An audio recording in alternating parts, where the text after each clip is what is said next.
बिस्मिल्लाहिर्रहमानिर्रहीम। अस्सलामुअलैकुम दोस्तों, क्या हाल चाल हैं। मैं उम्मीद करता हूँ कि मेरे तमाम दोस्त खैरियत से होंगे।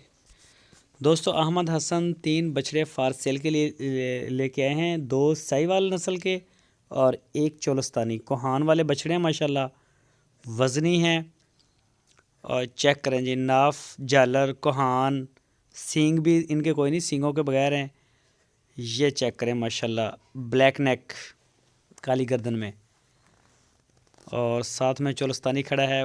ये देखें जी दूसरी साइड से, और ये देखें जी माशाल्लाह चोलस्तानी, ये देखें, दिखाते हैं आपको अभी। ये देखें जी, बड़ा आउट क्लास प्रिंट है इसका। तो जो दोस्त शौकीन हैं वो रब्ता कर सकते हैं अहमद हसन भाई के साथ। लोकेशन है इसकी हारूनाबाद सिटी, ज़िला बहावल नगर। पूरे पाकिस्तान में कार्गो होम डिलीवरी की सहूलत मौजूद है। जो दोस्त मौके पे आके देखना चाहे उसको तो वेलकम करेंगे भरपूर तरीके से, कि उसने आके मौके पे हर चीज़ को आंखों से देखा है।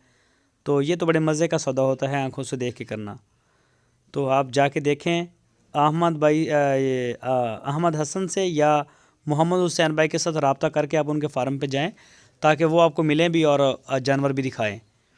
तो बड़े अच्छे इंसान हैं माशाल्लाह, अखलाक वाले हैं और मेहमान नवाज हैं। रहने के लिए जगह है। जो दोस्त दूर से भी आना चाहें तो वो भी आ सकते हैं, वो रह भी सकते हैं और जैसे उनका दिल करे। लेकिन आप अपनी तसल्ली करके ख़रीदें, जानवर की पूरी तसल्ली करें, उसके बाद आप डील करें। इंशाल्लाह आपको मिल जाएगा माल जैसा भी चाहिए होगा। चेक करें जी माशाल्लाह चोलस्तानी बछड़ा, झालर इसका देखें, और सारा बॉडी स्ट्रक्चर बड़ा प्यारा है इसका। तो ये वीडियो उन्होंने अपने फार्म की ऐड के लिए दी है, ताकि दोस्तों को पता चले कि इस तरह के जानवर उनके डेरे पे अवेलेबल हैं। इनका रेट वही बताएंगे, वही डील करेंगे।